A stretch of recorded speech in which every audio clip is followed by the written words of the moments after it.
영상 잘 보셨죠? 종려나무가 어떤 의미를 갖고 있는지, 그리고 자녀를 위한 기도는 어떻게 해야 되는지. 할렐루야 샬롬하고 저 뒤에 여기 이쁜 예지 빨간 쉐타를 입고 머리를 예쁘게 냈어요. 예지부터 축복하는 기도, 축복하는 인사, 눈 맞추면서 서로 인사합니다. 할렐루야 샬롬 샬롬 샬롬 샬롬 샬롬 샬롬 샬롬. 하나님 사랑합니다. 여러분 주 안에서 사랑합니다. 오늘은 사순절 5째 주일, 다음 주면 종려 주일이 이제 시작되죠. 네, 오늘 시편 말씀입니다. 103편 1절에서 14절까지 우리 합독했죠. 끝없는 사랑이에요. 예, 하나님이 우리를 사랑하시는 마음, 아까 예수님이 말씀하시죠. 너희들이 그 십자가를 너무 무거워하기 때문에 내가 지고 너희들이 너무나 아파하기 때문에 내가 대신 채찍을 맞았다. 오늘 우리 군동이들에게 외우라고 암송하라고 그랬더니 예, 암송을 사무엘이 했던가요? 그죠? 예, 이사야 53장 5절 말씀. 그가 채찍에 맞음으로 우리가 나음을 입었도다라는 그 구절이었습니다. 그래서 내가 채찍에 맞고 내가 그래서 징계를 받고 내가 그래서 십자가에 못 박혔노라 이렇게 말씀을 하는데, 이 끝없는 사랑에 대해서 우리 함께 묵상하는 시간 갖도록 합니다. 하나님 사랑이 끝이 없고 그 다음에는 아주 뭐 비교할 수 없지만 부모의 사랑, 아들이 아주 저를 깜짝 기함을 하게 합니다. 계속해서 생각해봤어요. 보통 집 아이들은 우리 아이보다는 그래도 조금 나을 건데 하필이면 그나마 부족하지만 목회자라고 하는 이 이한나 아들이 저렇게 거꾸로 갈까. 청개구리가 뭐라고 그랬다고요? 청개구리가 하도 거꾸로 해서 내가 죽으면 나를 물가에다 묻어주렴 했더니 아이고 엄마 마지막 하신 유언을 제가 지켜드려야죠. 그러고 물가에다가 갖다 묻었더니 비만 오면 엄마 떠내려갈까봐 개골개골 온다고 그랬죠. 예, 네가 거꾸로 가니까 내가 물가에다 묻어달라면 네가 산에다 나를 묻겠지 하고 엄마는, 개구리 엄마는 그렇게 생각을 했는데, 아들이 그만 엄마가 없어지고 나니까 엄마 소원대로 물가에다 그렇게 갖다 묻어준 거죠. 예, 이런 것처럼 속을 썩여도 끝까지. 그러게요. 하긴 정말 저 녀석하고는 절대로 눈도 안 마주칠 거야. 아이고 다 피웠어. 다 필요 없어. 내 뻘을 줄 거야. 나도 죽겠어.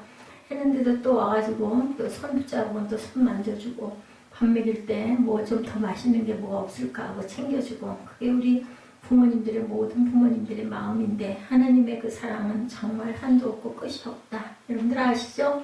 탕자가 나갔을 때 탕자 아버지가 동구바까지 가서 항상 기다리고 맨발로 버선발로 뛰어나가서 아들을 끌어안아주었던 그런 사랑입니다. 그 끝없는 사랑. 항상 모든 좋은 것으로 우리에게, 저와 여러분에게 만족해 주시는 하나님의 마음. 아비가 자식을 불쌍히 여기도 그렇게 우리를 불쌍히 여기시는, 긍휼히 여기시는 마음입니다. 그래서 우리는 하나님을 찬양하고 감사. 우리 그 노래 부르는 거 왜 불러요? 기쁘고 좋으니까 노래하죠. 사무엘아 40분만 깨어있어. 알았지? 자, 이 성경은 뭐라고 말씀하는지 우리 1절부터 천천히 한번 살펴봅니다. 내 영혼아 야훼를 송축하라. 내 속에 있는 것들아 다 그의 거룩한 이름을 송축하라. 기쁘고 즐거우니까 노래하고, 노래하다 보면은 우리 민족이 굉장히 흥이 많은 민족이에요. 장구치고 북치고 꽹과리, 그래서 사벌놀이를 굉장히 유명하죠. 그러다 보면은 뭐 구성지게 노래하다 보면 어깨춤이 으쓱으쓱 나오죠. 그러다 보면 또 춤추죠. 이런 것처럼 노래하는 거는 기쁘니까 노래해요. 또 슬플 때도 노래해요. 슬퍼서 노래하면 또 위로를 받기도 하고, 눈물 한바탕 확 쏟고 나면 또 마음이 시원해지게도 하시는 하나님입니다. 우리 사람이 오늘 왜 여자애도 아닌데 이렇게 손을 뜯고 앉아있는지, 뭐를 손에 뭐가 나서 그걸 뜯느라고 뜯는 건지, 피났다고 뛰어다니고 계속 그 뼈다구를 물고 뜯듯이 이렇게 앞에서 뜯고 있네요. 하지 말어. 심장과 허파와 미도 야훼를 찬양하고, 강과 장과 쓸개도 야훼를 찬양하라. 오죽하면, 그죠? 우리 모두, 우리 찬양에 그 있잖아. 내 속에 있는 것들아 다 찬양하여라. 그 찬양 있죠? 이런 것처럼 마음과 몸과 뜻을 총동원하여 전심으로 야훼를 찬양하라. 뭐 찬양하면 뭐 주는데, 찬양하면 뭐 나오는데, 돈으로도 살 수 없는 기쁨이 우러나죠. 우리 마음에서. 그죠? 잘 안 떨어질 때 있어요. 입이 잘 안 떨어질 때. 네, 그때 저는 어떻게 하느냐. 그냥 은혜가 되는 찬양을 그냥 무조건 참 감사하죠. 네, 제가 한 주기가 얼마나 고맙고 귀한지 몰라요. 한번 우리 에스더 집사가 저한테 그 반주기가 얼마쯤가요? 물어보더라고요. 반주기가 가끔 멈추고 오작동이 된다고 그랬더니 아마 나름 걱정이 됐나 봐요. 그래서 저게 100몇십만 원이라고 그랬더니 그냥 말 중간에 듣다 말고 뒤로 돌아서서 가더라고요. 근데 정말 뭐 100몇만 원이 아깝지 않을 정도로 저는 굉장히 위로를 받습니다. 그래서 집에도 될 수 있으면 찬양을 계속 틀어놓거든요. 전 제 집에 갔다가 끊어졌다 하면 다시 틀어놓고 그렇게 하고 옵니다. 내 속에 있는 것들이 다 하나님을 송축하고 찬양하면 돈으로도 살 수 없는 귀한 우리에게 기쁨과 감동을 주시기 때문에 눈물을 또 흘리다가도 또 그저 마음이 풀어지지 않습니까? 이렇기 때문에 우리는 찬양을 하고 요즘에 그 찬양 작사하시는 분들 또 작곡을 우리 유진 집사가 한다고 그러죠. 우리 유진 자매님이 작사를 한다고 하는데 작곡을 한다고 하는데 얼마나 부럽고 얼마나 감사하고 고마운지 몰라요. 어떻게 그렇게 주옥 같은 기가 막힌 아니 모르는 찬송도 마찬가지야. 아까 제가 찬송가 하나를 별로 안 들어보는 찬송인데 그냥 그 제목이 너무나 은혜가 돼서 틀었었던 적이 있어요. 아까 우리 찬송할 때 그냥 뭐 곡조는 잘 몰라서 좀 서툴더라도 가사를 이렇게 듣고 보고 있으면 저는 너무 은혜가 돼요. 그 찬송가 시를 그렇게 쓸 정도면 얼마나 그 작사하신 분이 감동을 하나님의 은혜에 감동을 받았으면 그렇게 시를 그렇게 지어서 가사를 만들 수 있었을까. 정말 너무너무 감사하다는 감동이 듭니다. 그래서 우리는 항상 하나님을 입술로라도 고백할 줄 알아야 된다. 우리가 기도를 열심히 시간 내서 1시간, 2시간 내서 기도하지 못한다 할지라도 찬송은 할 수 있잖아요. 그 모였을 때 오늘 찬송을 좀 짧게 했죠. 제가 오늘 성찬이 있고 여러분들 힘드실까봐 시간 안에 고통배랑 같이 맞추느라 오늘 또 예배 시작도 한 10분쯤 늦었어요. 우리 그 세린 예배가 조금 늦게 시작하고 늦게 끝나는 바람이기도 했고 그래서 그렇다고 뭐 허겁지겁 급하게 그러고 싶지 않아서 뭐 조금 10분 늦게 끝나면 되지 이런 마음으로 그러면서도 마음으로는 시간 안에 맞춰 드리느라고 제가 나름은 신경을 썼습니다. 우리의 찬양은 과연 어떤 찬양인가? 아까 말씀드린 것처럼 우리 마음 안에 있는 위와 장과 쓸개와 호파와 모든 것들이 다 함께 찬양, 내 속에 있는 모든 것이 찬양을 해야 된다. 살아있다는 게 얼마나 귀한지. 죽으면 하고 싶어도 못하지. 내 마음대로 할 수 없어지잖아요. 근데 살아있는 동안은 내 의지와 내 뜻대로 하나님께서 우리에게 의지를 주셨죠. 선택을 할 수 있는 선택권을 주셨기 때문에 뜻대로 할 수 있다. 요즘에 왜 이렇게 안 걸리는 사람들이 많아요. 할 수 없어요. 우리가 우리 마음대로 노력하고 우리 마음대로 건강 위해서 열심히 운동하고 정말 그렇게 해야죠. 그런데 그것과 같이 가지 않는 게 우리 뜻과 마음대로 세상을 사는 것 언제까지 살 수 있고 하는 거는 안 한다. 그 암이 걸리신 그분들이라고 해서 열심히 몸 건강 안 챙기셨겠냐고요. 그런데도 암이 걸려가지고 어느 날 갑자기 안부를 하다 보면 아유 나 방사선 치료받고 있어. 병원에 있어. 아유, 무슨 방사선 치료 받으세요? 아이고 튀어다가 건강검진하다 보니까 암 3기래 수술도 못한대. 그 얘기를 듣고 제가 얼마나 어이가 없고 저보다 1년 나이 많으신 분인데 그 30년 이상을 함께 보고 왔는데 너무 기가 막힌 거야. 기도를 하면 눈물이 절로 나요. 나도 어디가 어떻게 생겼는지 모르죠. 열어보기 전에는 아무도 모르는 거죠. 그렇기 때문에 우리는 살아있을 때 여러분들 열심히 입술로 찬양하시기 바랍니다. 뭐 가사를 곡을 몰라도 어쨌든 마음으로 동참하시고 그것이 내 기도고 내 고백이다. 기도는 우리가 잘 못하지만 찬양을 할 수 있고 못하면 또 들을 수 있고 들으면서 마음으로 감동할 수 있지 않습니까? 그래서 시편이 이렇게 감사하다. 제가 아까 다윗 얘기를 했어요. 세린 예배 때 다윗이 뭐 그렇게 좋았겠어요. 저는 시편 23편을 어린 나이 이 찬송 있잖아요. 야 여호와는 나의 목자신이 있어요. 내게 부족함이 없으리로다. 이거 5살 때부터 부르던 찬송인데 이거를 부르면서 뭐 몰랐죠. 처음에는 나중에 이제 다윗이 썼다는 걸 알면서 어떤 생각을 했냐면요.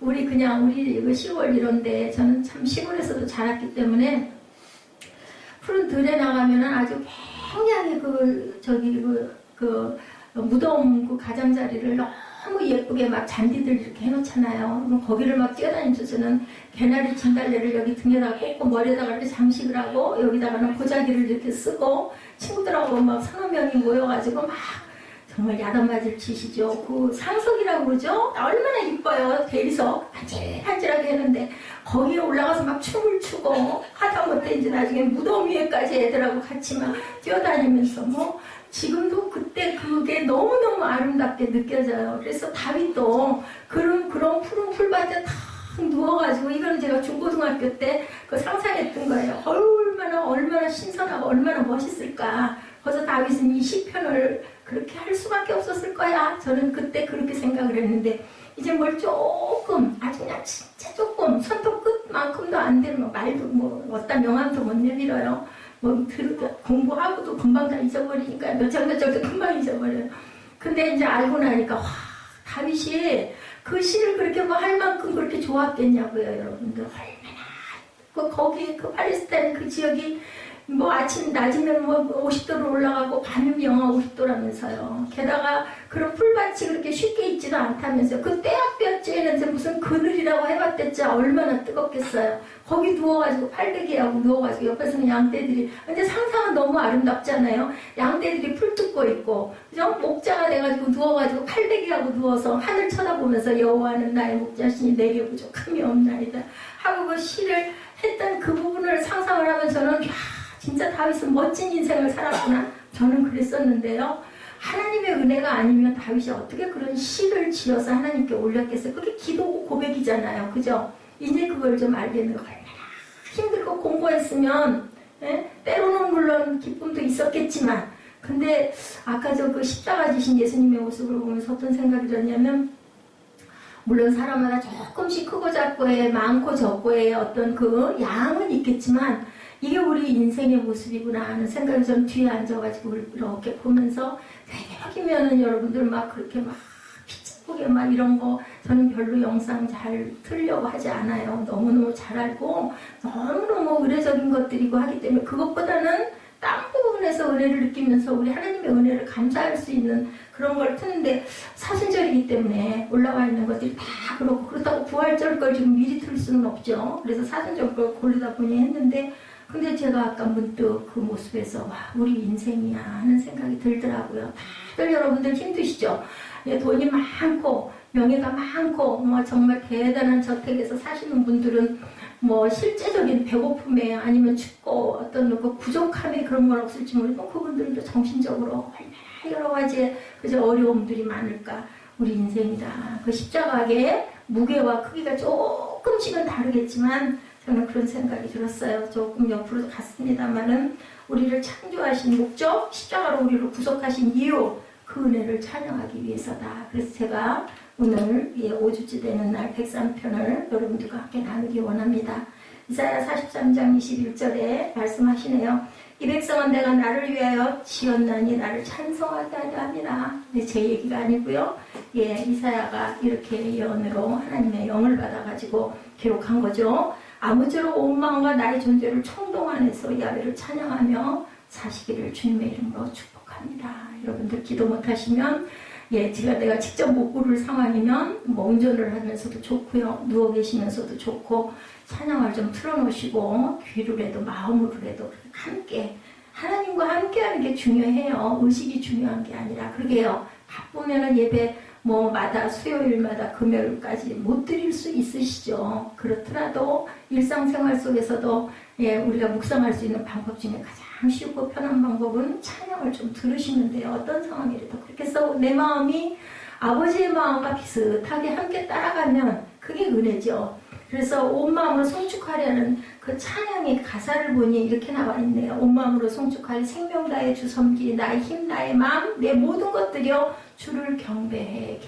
경배가 뭐냐? 바우예요. 바우. 경배하는 모습은 무릎을 꿇는 거, 고개를 숙이는 거. 바우죠. 그렇기 때문에 우리는 경배해야 된다. 그런데 그렇게 오직 야훼를 찬양해야 할 이유는 베풀어 주신 은혜 때문이다. 은혜라는 건 뭘까요? 우리가 누가 선물을 주면은 어때? 너무너무 감사하죠. 은혜는 선물이라고 하네요. 이게 에베소서에 나와 있죠? 하나님의 선물이라. 이게 바로 은혜인데 그 은혜는 하나님의 정말 끝없는 사랑이 아닐까. 저는 그렇게 생각을 했습니다. 2절에 보니 오늘 본문이죠. 내 영혼아 야훼를 송축하며 그의 모든 은택을 잊지 말지어라. 잊지 말라고 그렇게 얘기하시네요. 이 모든 은택, 은택이란 은혜로 가득 찬 연못을 얘기합니다. 한문이 정말 귀한 뜻들을 많이 담고 있죠. 그래서 저는 한문을 그렇게 잘 알지는 못합니다만 세월이 있다 보니까 요즘에는 어떤 단어가 딱 나오면 한문 생각을 해요. 뭐 무슨 택자나 7가지는 몰라도 은택, 예, 은혜로 택하셨구나. 저는 그렇게 이해를 했습니다. 그래서 은혜로 가득 찬 연못이라고 합니다. 은택이라는 뜻이. 예전에 나오던 종합선물 세트 좀 몇십 년 전이죠. 요즘에는 없어졌을 것입니다만은 그거 보면은 너무 좋았었어요. 뭐 골고루 먹고 싶은 거 다 들어있거든요. 종합선물 세트 하나만 딱 들고 어디 방문할 때 아이들에게 딱 던져주면 그냥 그걸로 끝이었었어요. 그럴 시절이 있었죠. 그 선물 상자 지금도 있지도 않아요. 핑크색으로 생긴 요만한 네모난 직사각형의 그 선물 상자. 그 정도로 받은 은혜가 많다. 전혀 부족할 게 없죠. 그것만 가지면 아이들은 그냥 땡큐예요. 땡큐. 요즘 아이들은 뭐 입맛도 달라지고 취향도 너무너무 달라졌지만 그때 과자가 없고 사탕이 귀했던 그때는요. 누가 오셔가지고 아저씨가 먼 곳에서 오랜만에 오셔가지고 선물 세트 상자 하나 탁 던져주면 그냥 애들은 그냥 그거 들고 저희들 방으로 가면 끝나는 잔치가 일어나는 거죠. 이렇게 전혀 부족함이 없다는 거죠. 우리가 감사하고 찬양하지 못하는 이유는 감사거리가 없어서가 아니라 저와 여러분들의 마음밭들이 메말라서. 메말라는 이유가 있죠. 상황이 정말 너무 힘드니까. 그래서 메말라집니다.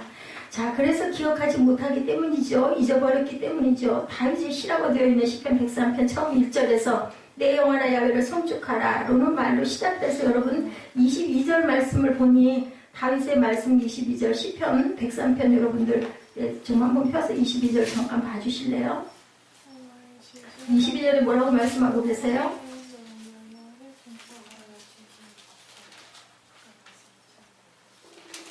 똑같이 103편 22절에도 야훼의 진심을 받고 그가 다스리는 모든 것에 있는 너희와 야훼를 송축하라 내 영혼아 야훼를 송축하라 이렇게 말씀하고 있죠. 자 1절에도 내 영혼아 야훼를 송축하라 내 속에 있는 것들아 다 그의 거룩한 이름을 송축하라 내 영혼아 야훼를 송축하며 그의 모든 은택을 잊지 말지어다. 그러면서 3절에 보니까 그가 내 모든 죄악을 사하셨다고 그래요. 내 모든 병을 고치셨다고 그래요. 내 생명을 파멸해서 속량하시고 인자와 긍휼로 관을 씌우셨다고 그래요. 인자라는 게 뭐예요? 사랑이에요. 사랑. 인자라는 것. 우리는 그래서 인자를 구해야 된다. 제가 어느 날 새벽 예배 때 이 말씀을 전했던 것 같아요. 인자라는 뜻.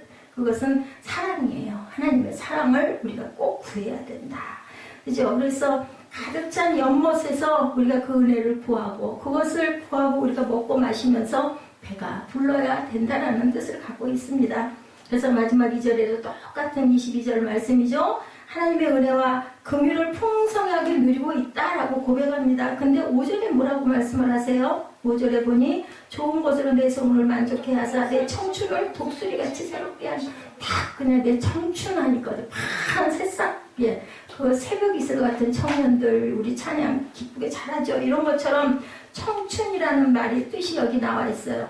1차적으로 혈기왕성한 청춘에게 신실한 믿음을 가르쳐주는 시다. 예, 이 103편 시는 실제로 시편 103편은 청년이 과연 어떻게 해야 신실한 믿음을 가질 수 있는가를 가르쳐주고 있습니다. 청년이 신실한 믿음을 가지기 위해서 하나님의 은혜와 사랑을 감사하고 하나님의 위엄과 주권을 찬양해야 된다라는 내용을 갖고 있어요. 우선 시편 103편을 보면 감사와 찬양이 넘치고 있죠. 전체가 다. 믿음이 돈독한 청년이 되기 위해서는 무엇보다도 하나님의 은총과 사랑에 대해서 풍성한 감사와 찬양을 해야 된다. 우리 말 잘 듣는 자녀들 어때요? 부모님들이 보면 너무너무 대견하고 기특해서 그냥 쓰다듬어주고 다독여주고 궁둥이 두들겨주고 싶고 그렇죠. 이런 것처럼 하나님께서도 우리가 정말 하나님 말씀을 잘 순종하고 감사하고 그냥 입술에다가 그냥 찬양을 달고 살면 어떨까요? 이뻐서 그냥 등 두들겨주고 궁둥이 두들겨주고 내가 네 앞길 내가 다 닦아줄게 이렇게 말씀하지 않겠어요? 우리 부모님들도 그런데 조금만 마음에 들게 해도 그러죠. 조금만 마음에 들게 해도. 문제는 개처럼 옆으로 가는 것도 괜찮은데 뒤로 돌아가는 게 문제입니다. 거꾸로 가면 정말 그게 문제입니다. 사랑의 힘은 과연 어떤 것인가 제가 몇 사람을 여러분들에게 소개하려고 합니다. 스가천 바하 여러분들 아시죠? 역사상 아무도 능가할 수 없는 위대한 음악을 작곡할 수 있던 힘이 이분의 그 어떤 뒷얘기 가운데 나와 있더라고요. 하나님을 지극히 사랑하는 마음에서 이분의 곡들이 다 발표가 되었는데요. 예, 그분은 평생을 살면서 20년 동안 20명의 자녀를 낳았다고 합니다. 참 자녀를 많이 뒀어요. 근데요, 2년에 하나씩 아이들이 죽어가지고 10명의 자녀를 잃어버렸다고 그래요. 그 잃어버렸을 때마다 그 아픔과 그 마음의 그 고통을 하나님께 아뢰면서 그것을 달래고 추슬렀다라는 그런 내용이 있더라고요. 그래서 바하의 천상의 음악들이 탄생이 되었다라고 이렇게 나와 있어요. 미켈란젤로의 아름다운 미술 작품도 마찬가지인데요. 저희가 갔었어요. 여기를 피렌체. 거기에 가면 아주 아름다운 조각들이 많이 있죠. 그런데도 무엇보다도 보면은 예, 그 미켈란젤로의 가장 손꼽히는 걸작 시스틴 성당의 천정 벽화가 벽에 있는 게 아니라 천정이 엄청 긴 거리. 저희 블로그에 가시면 그 사진 찍어놓은 거 올려놨습니다. 어떻게 미켈란젤로가 이거 천정에다가 그림을 그려서 붙인 게 아니라 그 위에다가 그림을 그린 거예요. 어떻게 보면 조각같이 느껴질 정도로 입체감이 대단한 그러한 그림을 그리고 12년 동안 이 그림을 완성을 하고는 그만 목을 제대로 쓰지를 못했다라는 그런 뒷얘기가 나타나 있습니다. 이게 다 뭘까요? 하나님을 사랑하는 열정과 사랑. 그게 아니면 그걸 어떻게 그리겠냐. 아주 섬세하고 미세하게 그려져 있는 것이 사진으로도 보이더라고요. 제가 열심히 봤습니다. 예전에 제가 직접 갔을 때 볼 때는 그냥 와 하고만 보고 그냥 지나갔는데 다시 한번 여러분들에게 전하려고 다시 들여다보다 보니까 야 진짜 어떻게 사람으로서 저걸 저렇게 어떻게 꼭대기에다 사다리를 놓고 위에 그 천정도 높기도 하죠. 성당이니까 저렇게 그릴 수가 있었을까. 이것도 또한 우리가 할 수 없는 것에 도전한 그 열정과 사랑이 아니었을까. 우리가 사랑하는 사람 만났을 때 정말 뭐 힘들지 않죠. 피곤하지 않죠. 밤을 꼴딱꼴딱 세우고 둘이 만나고 있어도 전혀 지루하지 않죠. 이것과 똑같이 미켈란젤로도 바하도 하나님을 사랑하는 마음이 있었기에 그 고난과 역경을 극복하고 견디고 돈을 준다고 하면 그거 할 수 있었겠냐고요. 돈을 준다고 하면은 그 천정에다 그 벽화를 12년 동안 그리겠어요, 여러분들. 온 정성을 거기다 다 쏟은 거는 사랑의 힘이 아니었을까라는 생각이 듭니다. 받은 사랑에 대한 은혜가 있었기 때문에 물론 그것도 있을 거예요. 내가 꼭 완성하고야 말 거야, 그죠? 하다 보면 그런 마음도 있었겠지만 그 고난의 고비가 얼마나 많았겠는가. 그런데 그걸 견딜 수 있는 힘은 하나님이 주신 사랑에서 그것을 부음받았기 때문이 아닐까. 아침에도 제가 여러분들에게 우리 셀빛 꿈동이들에게 전했지만 에브라임 링컨 여러분들 6개월밖에 교육을 못 받았는데도 그렇게 훌륭한 나라의 대통령이 될 때까지 12번의 그 시련이 있었죠. 여러분들 아시죠? 그런 것처럼 또한 그 전쟁에서의 목표는 승리가 아니라 연합이다라고 외쳤던 그 멋진 그런 연설처럼 이 사람은 정말 미국의 하나로 만드는 그런 얼을 심은 그런 링컨 대통령이었다라는 거죠. 화합의 마음이 그 나라 남북전쟁을 화해로 이끌, 또 동서가 막혀 있었던 동독과 서독도 마찬가지였습니다. 그래서 우리가 이렇게 항상 볼 때 정말 분열은 화합을 만들어야 되는데 그것의 밑바탕에는 지난 시간에도 제가 말씀드린 것 같아요. 전쟁이 아니라 평화합이라고 제가 말씀드린 것 같아요. 전쟁에서 승리한 건 잠깐 동안의 휴전일 뿐이다. 굴복한 것 같지만 승자여서 내가 이긴 것 같지만 사실은 그것은 잠깐의 휴전 상태라는 것을 우리가 생각을 해야 된다. 중요한 것은 사랑밖에 없다라는 거죠. 그래서 항상 에브라임 링컨은 이렇게 얘기했다고 합니다. 미국의 대학이라는 제도가 없다 할지라도 우리 어머님이 내게 주신 하나님의 말씀 성경이 있는 한은 미국은 빛날 것이다. 에브라임 링컨은 이렇게 얘기를 했다고 합니다. 예, 하나님의 말씀으로 그 자신을 교육시켜 나가고 6개월밖에 교육받지 못한 그가 그저 제가 아까 여러분들에게 말씀 전할 때 변호사로 또한 성공을 할 수 있는 그런 길도 닦았다. 정말 어린 나이에 어머니 잃고도 이렇게 혼자서 꿋꿋이 성경 속에서 길을 찾아 나갔던 에브라임 링컨 같은 사람. 정말 하나님 사랑의 표본이 아닐까. 예, 돈이 명예가 아니라는 것을 여러분들 꼭 아셔야 된다. 문학을 하든지 음악을 하든지 꼭 목사가 되라는 게 아니고 설교를 하든지 건축 공사를 하든지 아니면 어디서 정말 직장에서 어떤 직책에 근무를 하든지 간에 하나님을 뜨겁게 사랑하는 마음으로 세상을 사랑하고 내 직장을 사랑하고 내가 가진 직업을 사랑하고 우리 학생들은 또한 공부 속에서 공부 안에서 내가 할 수 있는 잘하는 것들에 대한 기쁨을 발견했을 때 우리를 하나님께서 뭘로? 승리로 이끌어 주신다. 세상에 사랑을 요구하는 왕은 없지만 하나님은 사랑을 요구하셨죠. 이런 이야기가 있어요. 마케도니아 사람들은 알렉산더 대왕을 굉장히 존경합니다. 이 사람은 뭐 아주 패하는 게 없었어요. 아주 승승장구를 했죠. 잠깐 동안 나타나가지고 아주 대단하게 그 영토를 확장했던 그런 알렉산더. 그래서 이름이 대왕이에요. 그래서 몽골 사람들이 징기스칸을 너무 좋아했지만 그를 사랑하지는 않았다. 알렉산더 대왕도 마찬가지입니다. 마케도니아 사람들은 알렉산더 대왕을 굉장히 존경했지만 그를 사랑까지 하지는 않았다는 거죠. 세종대왕의 한글 주셔서 우리가 얼마나 잘 쓰고 있습니까? 그렇지만 그분은 뭐 우리가 그렇게 뭐 사랑합니까? 존경하죠. 영웅으로 생각을 하죠. 알렉산더 징기스칸 세종대왕은 충성과 성실과 열심과 복종을 요구했지만 사랑을 요구하지는 않는데 사랑을 다 요구하신 분 한 분이 예수 그리스도시죠. 하나님이십니다. 마태복음 22장 37절입니다. 예수께서 이르시되 내 마음을 다하고 목숨을 다하고 뜻을 다하여 주 너의 하나님을 사랑하라 하셨은즉 이렇게 말씀합니다. 다른 걸 말씀하지 않고요. 네 뭐 돈을 뭐 많이 갖다 다오 뭐 이런 얘기 안 하세요. 나를 뭐 존경해 다오 이런 말씀 안 하세요. 하나님을 사랑하고 그리고 내 이웃을 사랑하라고 말씀합니다. 세상에 사랑을 요구하는 왕은 없는데 주님은 우리에게 사랑을 요구하신다. 주님이 그 모든 것을 주시고 우리를 사랑해 주셨기 때문에 너희도 나를 사랑해라 라고 말씀을 하십니다. 우리 죄를 사하시고 죄값을 치르시기 위해서 하늘 보좌를 버리셨죠. 독생 하나님 성자 하나님께서는 낮고 낮은 땅에 오셔서 사람들 사이에 거하시고 십자가를 지셨습니다. 그러므로 예수님은 우리에게 사랑할 자격이 충분히 있으시다. 그래서 부모 사랑 자식이 절대로 따라가지 못한다고 합니다. 그렇기 때문에 누구에게? 내 자식에게 내리사랑으로 준다고 하죠. 그 사랑을 다 따라가지 못하기 때문에 아버지의 마음도 아마 이런 마음이실 거예요. 그래서 그분의 사랑의 요청을 받았다는 것은 부담과 짐이 아니다. 무한한 영광이고 영원한 축복이고 내 마음 밭에 사랑이 있으면요 남에게 주고 싶어져요. 그 사랑이 우리 마음에 사랑이 피어나면 어때요? 그냥 묻고 싶죠. 저는 그래서 요즘에 사랑을 좀 만들어요. 그런 마음이 없고 좀 우울하고 꿀꿀한 마음이 들 때는 좋은 영상도 보고 그 속에 담겨있는 뜻도 헤아려 보면서 그러다 보면 저는 웃게 되더라고요. 그리고 누구 생각도 나고 그러면서 마음으로 축복하고 기도도 합니다. 이렇게 해서 없을 때는 사랑을 만드세요. 말씀 속에서도 사랑을 찾기도 하고 아니면 또 어떤 유명하신 목사님 말씀 속에서도 또 들으면서 간증을 통해서도 사랑을 만들어서 그 사랑을 피우면 그러면 마음이 편안해집니다. 남에게 마음에 조금 맺혀있던 것들도 응어리도 풀리죠.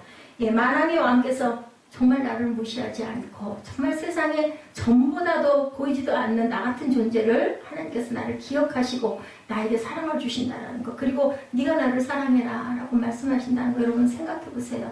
얼마나 감사한가. 영광 아니겠어요? 정말 영광스러운 겁니다. 서양 속담에 이런 말이 있네요. 가장 풀기 어려운 수학 문제는 우리가 받은 은혜를 스스로 헤아려 보는 것이다. 수학 문제 여러분들 풀기 힘드시죠? 근데 세상에서 가장 어려운 수학 문제는 하나님의 은혜를 우리가 헤아려 보는 거라고 합니다. 왜요? 너무 많기 때문에. 절대로 그것을 다 헤일 수가 없죠. 하나님이 우리에게 주시는 각종 은혜에는 그럼 어떤 것들이 있나? 우리 잠깐 살펴봅니다. 속죄의 은혜를 갖고 계시죠? 여러분들 뭐 길게 말씀 안 드려도 우리를 속죄하시려고 주님께서 오셨잖아요. 지금도 사순절 동안 매일매일 새벽 미명에 나가셔서 기도하시죠. 이런 것처럼 그 속죄의 의미를 가지고 있다. 그것은 죄사함은 은혜입니다. 죄사함이 없이는 어떤 은혜도 더 이상 은혜가 될 수가 없다. 죄사함의 결국은 뭐예요? 결국은 우리에게 영생을 주시기 위함이라. 그것이 영원한 생명입니다. 인류의 가장 근원적이고 보편적인 문제는 바로 죄의 문제일 수밖에 없어요. 왜냐하면 우리는 모두 다 원죄를 받고 태어났기 때문에 우리 안에는 우리의 원죄, 자범죄가 안에 들어있기 때문에 우리는 모두 다 죄인입니다. 죄 문제의 결론은 구속과 사랑, 그리고 그 사랑의 가장 큰 지점은 어디예요? 결국은 영생까지 올라가는 거죠. 마지막 끝 지점은 인간은 죄로 말미암아 사망과 멸망의 길을 걷고 있고 그럼에도 불구하고 우리 힘과 노력과 행위로는 그 문제를 절대로 해결할 수 없기 때문에 그 문제를 단결에 해결해 주시려고 예수 그리스도를 우리에게 보내주신 것. 3절 상반절이죠. 그가 내 모든 죄악을 사하시며, 오늘 본문에 그렇게 말씀합니다. 예수님의 그 십자가의 보혈로 우리 죄를 단번에 씻어주시고 우리의 죄값을 보혈로 대신 치러주셨다. 단번에 사해주셨다라고 하죠. 자신의 죄를 들여다보지 못하는 사람은 결코 예수님의 십자가 사랑을 깨달을 수가 없다. 그렇기 때문에 우리는 끊임없이 죄를 반복해서 짓습니다. 중요한 것, 내 죄를 깨달아 알 수 있으면 된다라는 거예요. 다윗이 그 표본이죠. 다윗은 항상 그것에 목말라 했어요. 다윗은 뭐 그렇게 하나님이 내 마음에 합한 자라고 하셨지만 그렇게 뭐 온전하게 뭐 전혀 잘못이 없고 이랬던 사람이 아니죠. 여러분들이 아시다시피 다셉의 문제도 있었어요. 자기의 그 오른팔과 같았던 장문을 적진에 가장 맨 앞장에 일부러 내보내가지고 죽게 해서 그 아내를 자기가 차지하고 그 아내로 인하여 아이를 낳았는데 하나님이 어떻게 하셨어요? 그 아들 데려가시죠. 일주일 동안 금식하고 기도했지만 하나님께서는 그 아들을 용납하지 않으시고 데려가시는 그런 부분들이 나옵니다. 어거스틴도 말합니다. 우리 앞에 있는 우리의 죄를 인식하지 못한다면 우리 앞에 있는 하나님의 은총도 아무 소용이 없다. 성 어거스틴이 이렇게 얘기합니다. 은총은 어디서부터 출발할까? 은총이 바로 끝없는 사랑이라고 아까 은혜라고 제가 말씀드렸어요. 죄가 없다고 생각하는데 어떻게 우리가 죄 용서를 받을 수 있겠는가? 죄 있음을 알고 고백할 줄 알아야 용서도 받을 수 있다. 그래서 거기에 가장 민감했던 다윗의 고백입니다. 시편 38편 4절입니다. 내 죄악이 내 머리에 넘쳐 무거운 짐 같으니 내가 감당할 수 없나이다. 이렇게 고백합니다. 내 죄가 너무너무 넘쳐서 무거워서 도저히 내가 감당할 수가 없다. 그렇게 머리털보다 많은 죄가 그를 낙심케 했다라는 거죠. 40편 12절에는 수많은 재앙이 나를 둘러싸고 죄악이 나를 덮침으로 우러러볼 수도 없고 죄가 나의 머리털보다 많음으로 내가 낙심하였음이니라. 이렇게도 고백합니다. 그런데 그 모든 죄를 하나님이 용서해 주셨어요. 왜요? 아니까. 제가 잘못했습니다 라고 무릎 꿇으니까 용서해 주십니다. 뻗대고 내가 무슨 잘못이 있는데 남들도 다 그 정도는 해. 이렇게 되면 어떻게 될까요? 용서해 줄 게 없잖아요. 잘했다고 하니까. 그렇기 때문에 우리는 잘못을 고백할 줄 알아야 된다. 본문 12절입니다. 동이 서에서 먼 것 같이 우리의 죄가를 우리에게서 멀리 옮기셨으며 완전히 없애주셨다라는 말씀을 하고 계세요. 그래서 그는 그 은혜를 찬송하지 않을 수 없죠. 왜요? 내 죄를 다 딴 데로 옮겨주셨다. 다 사해주셨다는데 어떻게 우리가 감사하지 않겠어요? 그래서 야훼는 나의 목자시니 내게 부족함이 없네 라고 고백을 합니다. 푸른 초장 위에 나의 몸을 누이시고 나의 목자가 생수가 넘치는 곳으로 나를 인도하신다라고 고백할 수밖에 없는 다윗이었다. 오늘 우리 성도의 감사는 십자가의 보혈로 우리 죄를 사하시고 구원해 주신 구원의 은혜에서부터 이렇게 시작이 되어야 한다라고 말씀합니다. 그래서 103편의 1절에도 내 영혼아 야훼를 송축하라. 그리고 22절에도 똑같이 내 영혼아 야훼를 송축하라라고 끝이 나죠. 특별히 5절에 청춘이라는 말 아까 말씀드렸던 것처럼 청춘이라는 것은 어때요? 신실한 믿음을 가질 수 있는 자, 청춘입니다. 그러한 자들이 저와 여러분들이 되셔야 된다. 청년이 신실한 믿음을 가지기 위해서는 은혜와 사랑에 감사할 줄 알아야 되고 하나님의 위엄과 주권을 인정하고 찬양할 줄 알아야 된다는 거죠. 자, 감사와 찬양을 드려야 하는데 2절에 내 영혼아 야훼를 송축하며 그의 모든 은택을 잊지 말아야 된다라고 고백하죠. 두 번째로는 치유의 은혜입니다. 첫 번째로는 우리가 감사의 은혜를 드려야 되고 은총의 은혜를 드려야 되고 속죄의 은혜를 깨달아 알아야 되고 두 번째로는 치유의 은혜를 드려야 된다. 3절 하반절이죠. 내 모든 병을 고치신다라고 말씀하죠. 이 말씀은 모든 질병에서 자유함을 받으시기를 저와 여러분에게 주신다라는 것을 우리가 알고 여러분들도 자유하시기를 주님의 이름으로 축복합니다. 그 병들은 구체적으로 어떤 병인가? 출애굽기 15장 26절 하반절에 보면 이르시되 너희가 너희 하나님 나 야훼의 말을 들어 순종하고 내가 보기에 의를 행하며 내 계명에 귀를 기울이며 내 모든 규례를 지키면 내가 애굽 사람에게 내린 모든 질병 중 하나도 너희에게 내리지 아니하리니 나는 너희를 치료하는 야훼입니다. 너를 치료하는 야훼가 누구세요? 야훼 라파세요. 그죠? 여기 애굽 사람에게 내린 모든 질병 중 하나도 내리지 않겠다라고 얘기하시죠? 그 모든 질병은 뭘까? 대적하는 자에게 내리는 심판의 질병들이고 우리에게는 그 심판의 질병은 내리지 않겠다라는 뜻을 갖고 계세요. 근데도 우리 아프죠. 그거는 생활 가운데 우리 몸을 우리가 잘 돌보지 못해서 치료할 수 있는 아픔들을 주신다라는 거지, 이렇게 심판의 질병은 주시지 않는다라는 겁니다. 자기 백성들을 심판하기 위해서 질병은 절대로 내려주지 않는다. 우리 성도들은 병에 걸린 것을 가지고 그렇기 때문에 우리는 서로 기도해주고 정죄하지 말아야 된다는 겁니다. 다윗은 그의 평생의 전쟁을 원없이 치렀어요. 정말 용사였죠. 용사. 전쟁의 영웅이었습니다. 다윗 때 땅을 가장 많이 차지했었어요. 그럴 만큼 하나님께서는 다윗에게 축복을 해주셨어요. 사흘간 7만 명의 백성들이 죽어가죠. 다윗의 잘못으로 인하여, 바세바 사건으로 인하여서. 뭐를 택할래? 그 세 가지를 택하라고. 7년 환란을 택할래? 아니면 7일 동안 이런 그 병이 와가지고 사람들을 죽이는 그걸 택할래? 그랬을 때 그거를 그렇게 하겠다고 그랬어요. 그래서 사흘 동안 7만 명의 백성들이 죽어나가는 걸 목격했는데도 다윗은 아주 건강했다라고 나타나 있습니다. 근데 그 건강하면서 얼마나 마음이 아프고 고통스러웠겠어요. 내 죄 때문에 내 백성들이 7만 명의 죄 없는 백성들이 죽는 것을 보게 한 것이 바로 하나님의 그 역사였었다는 것. 그렇게 하면서도 다윗에게는 건강을 주셨어요. 역대상 29장 28절에 그가 나이 많아 늙도록 부하고 존귀를 누리다 죽음에 그의 아들 솔로몬이 대신하여 왕이 되니라. 이렇게 나타나 있습니다. 어떻게 그런 은혜가 가능했을까?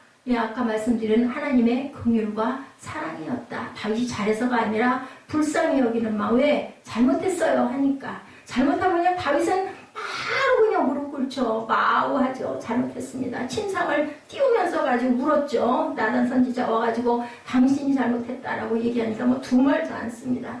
야훼 이름을 경외하며 송축하며 섬기는 자를 그가 살아가는 날 동안 모든 질병에서 건져주신다. 말라기 4장 2절입니다.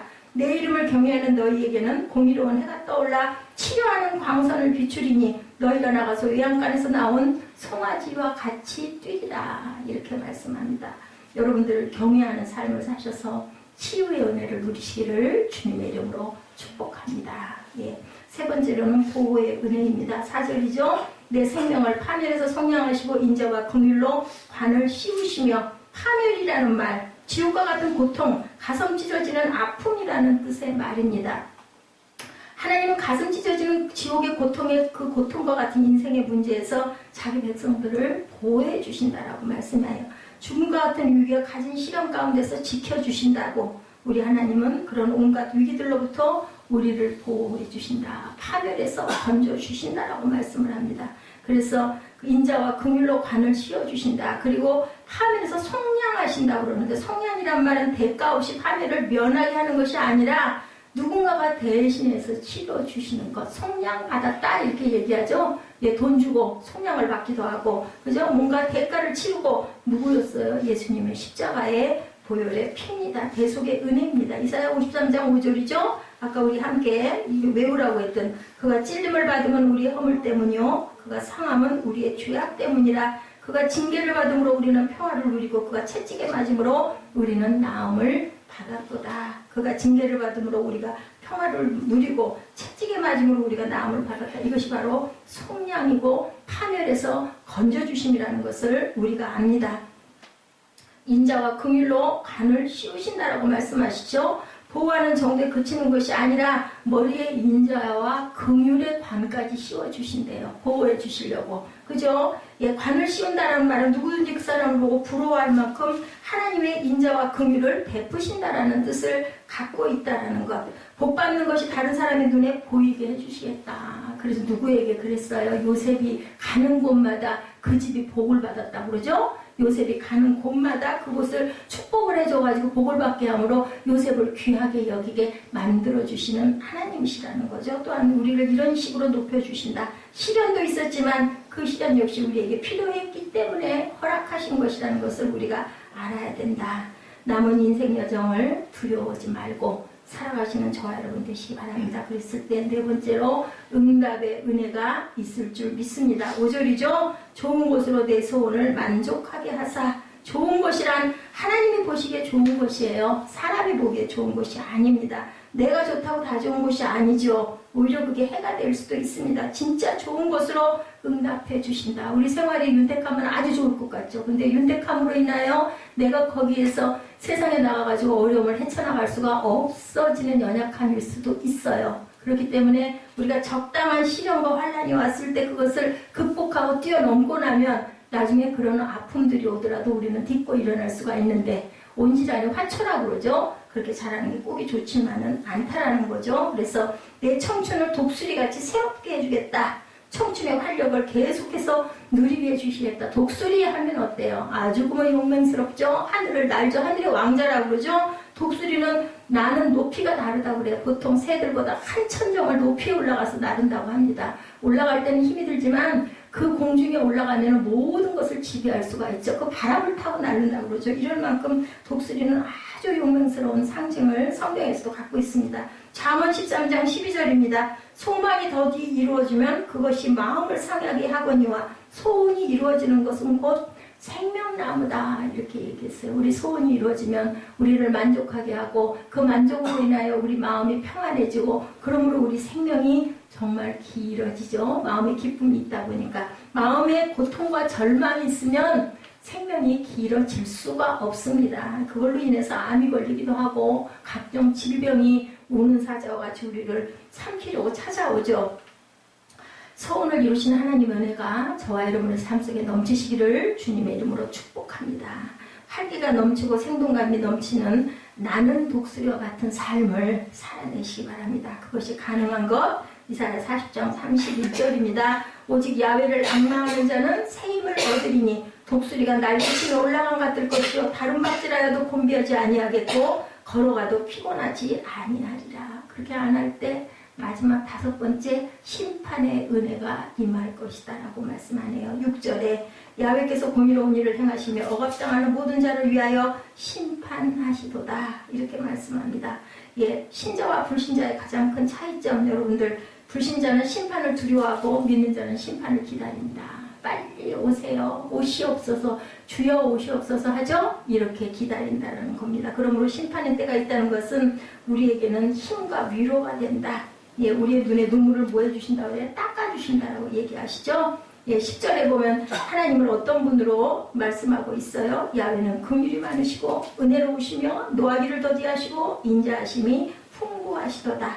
자주 경책하지 아니하시며 노를 영원히 품지 아니하시리로다. 우리의 죄를 따라 우리를 처벌하지 아니하시며 우리의 죄악을 따라 우리에게 그대로 갚지 아니하셨으니 8절에서 10절에 이렇게 말씀하고 있습니다.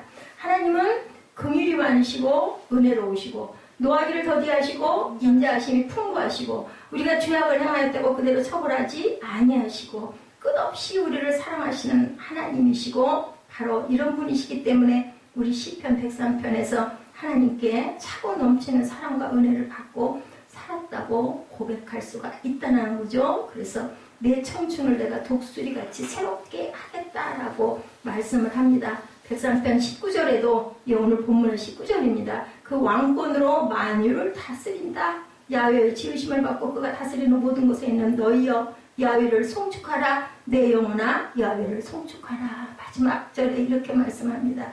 우리에게 주권과 통치에 대해서 확신을 가지고 다윗은 이런 시를 주님 앞에 올려드렸다는 걸 기억하시고 죄를 짐으로 인하여 아담과 하와가 에덴에서 쫓겨나죠. 교만으로 인해서 하나님의 주권과 통치를 인정하고 확신하는 것이 중요한 까닭은 바로 여기에 있다. 하나님의 주권과 통치를 인정했을 때 하나님께서 우리를 독수리에 날개친 것 같은 그러한 힘을, 그러한 능력을 주시겠다.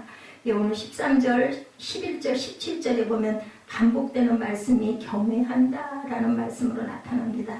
우리가 하나님의 은혜에 대해서 감사하고 하나님의 통치와 주권을 인정하고 독수리 같은 젊음을 유지하기 위해서는 하나님을 늘 경외해야 된다. 아무리 쇠약한 육신 중에도 독수리 같은 젊음으로 새로운 삶을 살 수 있는 사람이 있고 아무리 건강하고 튼튼하고 주변의 환경이 너무너무 좋아도 그렇지 못한 삶을 사는 것은 하나님의 주권과 통치를 인정하는 것과 인정하지 않는 것의 차이라는 것. 예, 오늘 우리에게 불평의 이유보다 감사의 이유가 더 많아야 할 이유를 여러분들에게 제가 설명해 드렸습니다. 어떤 도둑이 별장을 털고 나오다가 허름한 골프채 가방 하나가 있는 게 있어가지고 그걸 들고 나왔대요. 그래서 갔다가 그 시중에 갔다가 팔았어요. 골프 상에 가서 100만 원이나 주더라고 합니다. 그래서 이거 웬 떡이냐 했다고 그러죠. 근데 여러분들 그 골프채는요, 타이거 우즈가 메이저 대회 연속 우승을 기념해서 만든 수억 원짜리 기념 골프채였다고 그래요. 어때요 여러분들? 진가를 아는 사람과 진가를 모르는 사람들의 차이입니다. 가치도 모르고 가방을 헐값에 판 도둑의 이야기를 신문에 실려 있었다고 그래요. 안목 없는 도둑이다라는 제목으로 가신란에 나왔다고 합니다. 인생은 안목이 있어야 돼요. 여러분들 바라볼 줄 아시기 바랍니다. 우리 성도들에게는 영적인 안목이 있어야 되겠죠? 그렇게 해서 하나님께 영광 돌리는 삶을 온전히 사시고, 첫 번째 속죄의 은혜, 두 번째 치유의 은혜, 세 번째 하나님의 보호하심의 은혜, 또한 하나님은 우리의 간구에 응답하시되 우리 소원보다 좋은 것으로 응답해 주시는 그러한 분. 그런데 뿐만 아니라 여러분들 심판의 은혜도 있다라는 것 절대로 잊지 마시기 바랍니다. 우리의 눈에서 눈물을 닦아주시고, 우리가 하나님께서 우리에게 정말 다독여 주시고 우리를 보듬어 주시는 그 은혜를, 그 은혜 안에서 사시는 저와 여러분 되시기를, 그리고 마지막 때도 하나님께 칭찬받으시고 눈물도 닦아주시는 하나님을 바라보시는 저와 여러분 되시기를 주님의 이름으로 축복합니다. 기도하시겠습니다.